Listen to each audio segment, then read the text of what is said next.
ধরো তোমাদের বন্ধুদের একটা গ্রুপ আছে, তো সেই গ্রুপের মধ্যে কেউ হয়তো চাকরি করে, কেউ ব্যবসা করে, কেউ বিভিন্ন রকম কাজের সঙ্গে যুক্ত। এবার তার মধ্যেও কেউ হয়তো সেই কাজটা করতে করতে হয়তো সোশ্যাল মিডিয়াতে ভিডিও পোস্ট করছে, মানে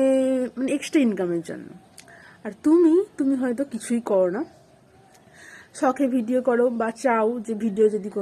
কোনোদিনও ভাইরাল হয়ে যায় তো একটা মানে একটা যাই হোক মানে একটা সোর্স অফ ইনকাম তোমার হবে। তো সেটা হচ্ছে যে যারা যেসব বন্ধুগুলো থাকে, তারা যারা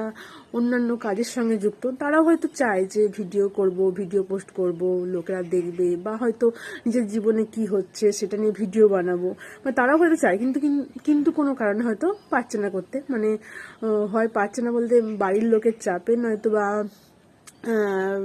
কি বলবো, নয়তো বা এডিট করতে পারছে না, মেন কথা এটা।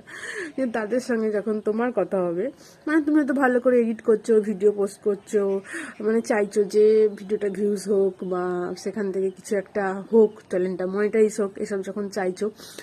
আর ওই অন্য দলের যেসব বন্ধুরা পারছে না করতে, তখন তারা তোমাকে ঠিক এটা বলবে, সারাদিন তোমরা হলে কন্টেন্ট ক্রিয়েটার, সারাদিন কি করো সেটাই শেয়ার করো, কি আর বলবো, আর আমরা সারাদিন ঘরের কাজ করতে করতেই কেটে যায়। কেন ভাই, তোমরাও চেষ্টা করো না?